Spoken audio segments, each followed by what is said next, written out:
تو اس کے بعد ہمارا ایک سوال ہے کہ آنگن ناول کس نے لکھا ہے اور اس کا موضوع کیا ہے؟ تو اس کا جواب ہے آنگن ختیجہ مستور کا بہترین ناول ہے، جس میں انہوں نے تقسیم ہند و پاک کے دوران ہونے والی سماجی، سیاسی، اقتصادی بحران کو دکھانے کی کوشش کی ہے۔ ناول میں حقیقی گھریلو زندگی کی اس طرح سے تصویر کھینچی گئی ہے کہ یہ کہانی اگرچہ کسی ایک آنگن کی کہانی ہے، مگر سچائی یہ ہے کہ یہ کہانی گھر گھر کی کہانی ہے، یا گھر گھر کی کہانی ہے، یہ کہانی گھر گھر کی ہے۔ مسلم معاشرے میں آئے بحران و تنزل کو بہت ہی خوبصورتی کے ساتھ پیش کیا گیا ہے۔ یہاں سے ہماری پڑھائی شروع ہو رہی ہے۔ جتنے بھی مشکل الفاظ ہیں ہم ان کو بھی ساتھ ساتھ دیکھتے جائیں گے، کیونکہ اس سبق کے اندر بہت سارے مشکل الفاظ استعمال ہوئے ہیں۔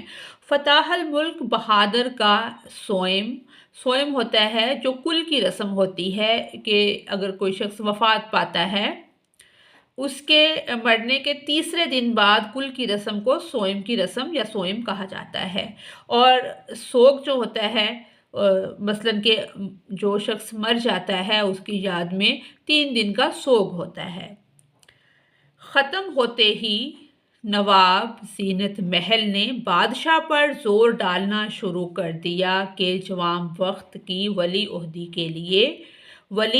کے لیے سرکار کمپنی انگریز بہادر کو لکھیں۔ بادشاہ سلامت کچھ تقاضائے عمری کے عمر کے تقاضے کے سبب وجہ، کچھ بے وجہ ضعف صحت کے صحت کی کمزوری کی وجہ سے، وجہ سے ضعف صحت کی کمزوری، ہمت کہ صحت اس قدر کمزور تھی کہ ہمت نہیں پڑ رہی تھی، اور کچھ بے وجہ اس یقین کے کہ اس یقین کی وجہ سے کہ میرے بعد بادشاہی نہ رہے گی، اس معاملے پر کچھ زیادہ پرجوش نہ تھے، کچھ خوش نہ تھے، لیکن زینت محل کی محبت، یہ ان کی بادشاہ کی بیوی ہیں، انہیں مجبور کر رہی تھی۔ دوسری بات یہ کہ نواب زینت محل کو بھی حضرت قدر قدرت سے محض منہ دیکھے کی،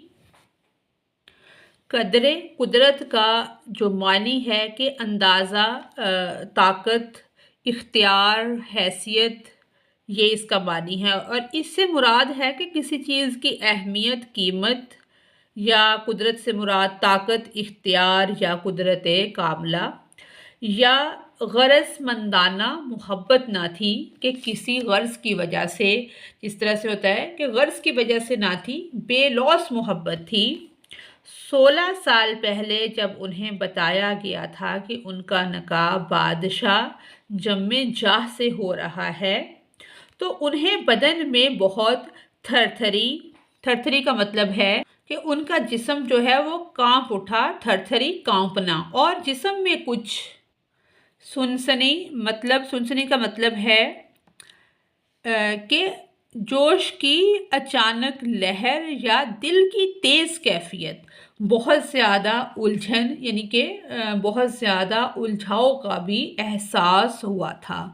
محض نام کا بادشاہ، کہ صرف بادشاہ کا نام ہی ہے، وہ نام کا ہی بادشاہ ہے، صرف نام کا بادشاہ، اور وہ بھی ایسا جس کی عمر 70 کے لگ بھگ ہو رہی تھی۔ ایسا دلہا بھلا کس طرح کا عیش، یعنی کہ آرام دے سکتا تھا؟ لیکن زینت محل نے قلعے میں بادشاہ کا ٹھاٹھ باٹ، یعنی کہ شان و شوکت دیکھا، پھر شاہ آسماں بارگاہ کی خوش خلقی، نرم خوئی اور شائستگی۔ خوش خلقی مطلب کہ اچھا اخلاق، خوش مزاجی، ملنساری، اور نرم گوئی، نرمی سے بات کرنا، شیریں کلامی، شائستگی، تہذیب، سلیقہ، باادبی۔ ان سب باتوں نے آہستہ آہستہ نواب زینت محل کا دل بادشاہ کی طرف پھیر دیا، اور انہیں اپنے شوہر عالی قدر سے یک گونا محبت ہو گئی۔ انہیں اپنے شوہر عالی قدر سے یک گونا محبت ہو گئی۔ یک گونا کا مطلب ہے کہ ایک ایسی محبت جس میں کوئی ملاوٹ نہ ہو، جو ایک ہی جذبے پر قائم ہو، ایک ہی قسم کی محبت، خالص اور بے لوث محبت سچی محبت کو کہتے ہیں۔ اس طرح شاہ جم و جا اور ملکہ دوراں کے درمیان صرف ہوس نہ تھی کہ ایسا نہیں تھا کہ انہیں کسی چیز کا لالچ تھا، محبت اور الفت بھی تھی، کہ محبت بھی تھی اور ایک دوسرے کی عزت بھی۔ اس وجہ سے بادشاہ کے لیے ممکن نہ تھا کہ وہ زینت محل کی بات کو بالکل نظر انداز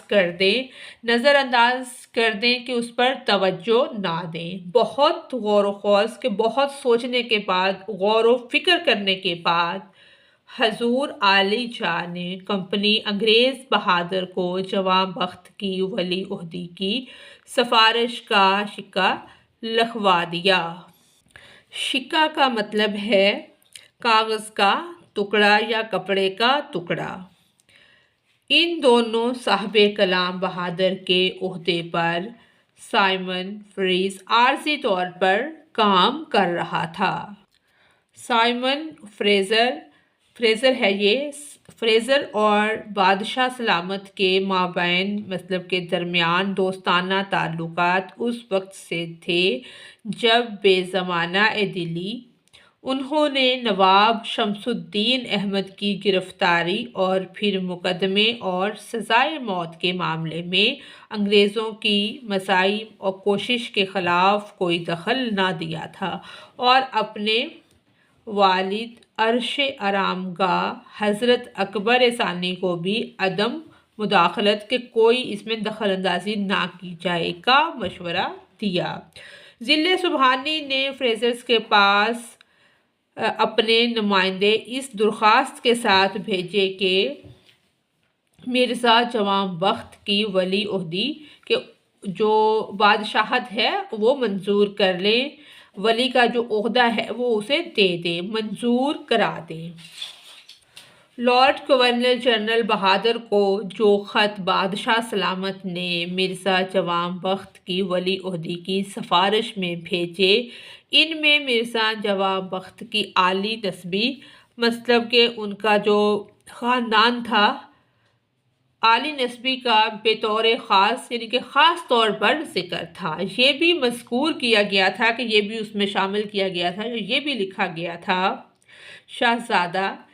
شہزادہ جو ہے کئی زبانیں جانتا ہے اور اعلیٰ درجے کی تعلیم سے بہرہور ہے، کہ اس نے اعلیٰ درجے کی تعلیم حاصل کر رکھی ہے۔ ادھر نواب زینت محل نے یا مرزا جواں بخت نے دوسرے شہزادوں پر دباؤ ڈال کر کئی شہزادوں کے دستخط مطلب کے سگنیچر دستخط سے ایک کاغذ اس مضمون کا انگریز کو بھجوایا کہ ہم سب مرزا جواں بخت بہادر کی ولی عہدی پر متحد ہیں، کہ اس کو ہم عہدے پہ فائز کرنا چاہتے ہیں، کہ ہم سب کی متفقہ رائے ہے، کہ ہم سب کا اتفاق ہے، ہم متحد ہیں۔ اس کاغذ پر مرزا کویش بہادر اور مرزا ظہیر الدین بہادر عرف مرزا مغل نے دستخط یعنی کہ سگنیچر سائن نہیں کیے تھے، کہ اپنی اپنی جگہ پر یہ دونوں بھی ولی عہدی پر کہ یہ بھی چاہتے تھے کہ یہ اقتدار جو ہے وہ ہمارے پاس آئے، دعویٰ رکھتے تھے۔ لیکن انگریز تو مرزا دارا بخت میرا شاہ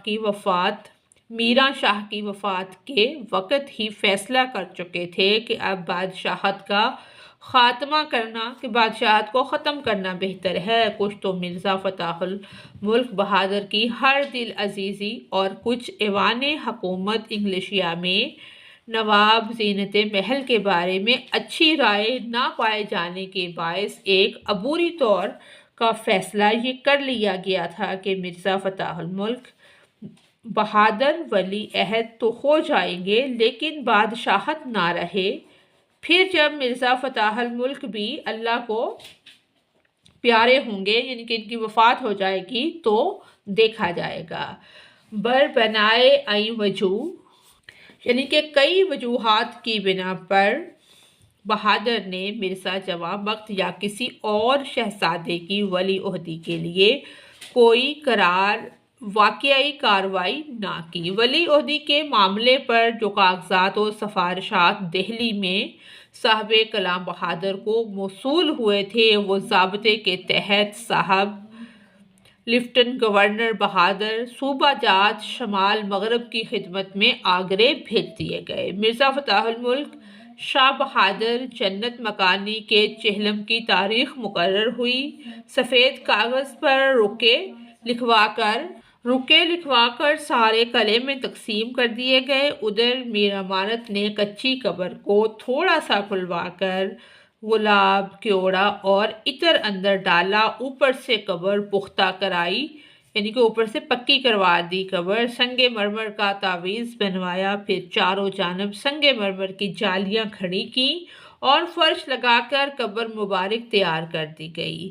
39ویں رات کو سب اقربا ولی عہد بہادر مرحوم کی دیوڑی پر جمع ہوئے۔ جس جگہ مرشد زادہ جہانیاں نے دم توڑا تھا وہاں کھانے کا تورا اور جوڑا، دوشالہ، جائے نماز، تسبیح، جوتی، کنگھی اور مسواک کشتیوں میں لگا کر رکھ دیے گئے تھے۔ تانبے اور چینی کے چھوٹے بڑے برتن، چمچے، تھالی، سرپوش، آفتابہ، بیسن دانی سب مہیا کیے گئے تھے۔ سرپوش کا مطلب ہے یعنی کہ اوڑھنے والا یا سر کو ڈھکنے والا پردہ۔ آفتابہ کا مطلب ہے جو چیزیں مرنے والے نے چھوڑی ہوئی تھی وہ سب چیزیں کیا کی رکھی گئی۔ 2 لال سبز بہت بڑی توغے کا مطلب ہے کہ جھنڈے، خاص طور پر جنگ یا لشکر کے جھنڈے، اس کا واحد ہوتا ہے توغ، یعنی کہ اس کا اگر ہم جملہ بنائیں کہ لشکر کی توغیں ہوا میں لہرا رہی تھی۔ سوا من چربی کی سرحانیں روشن کی گئیں، یعنی کہ یہ سب چیزیں وہ جب 40 دن پورے ہوتے تھے جس کو 40واں بھی بولتے ہیں، یا 3 دن کے بعد تو یہ چیزیں لوگ مرنے والے کی کچھ چیزیں چھوڑی ہوئی اور کچھ چیزیں اس میں اور شامل کر کے کسی نہ کسی غریب کو یہ دے دیتے ہیں۔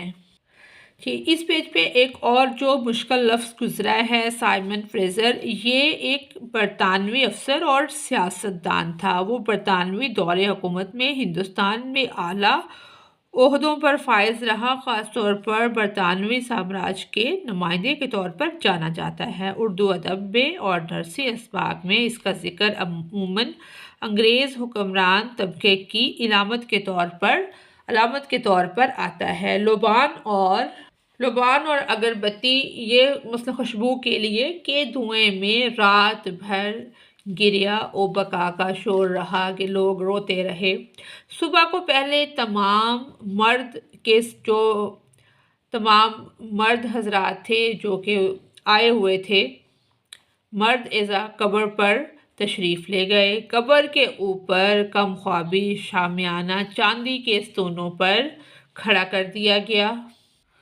کم خوابی مطلب کہ نیند کی کمی یا کم سونا، شامیانہ کے بڑا خیمہ یا جو عارضی سایہ ہوتا ہے وہ چاندی کے ستونوں پر کھڑا کر دیا گیا۔ اب قبر شریف کے قبر کے ارد گرد پھولوں کا چھپر کھٹ بنایا گیا، یعنی کہ اس کے اوپر وہ شامیانے کے ارد گرد کافی زیادہ پھول جو تھے وہ لگا دیے گئے۔ بیچ میں کم خواب کا قبر پوش، اس پر پھولوں کی کے درمیان میں وہ قبر تھی، پھولوں کی چادر ڈالی گئی۔ کھانے کا تورا اور برتن اور دیگر سامان قبر کے سرہانے رکھے گئے۔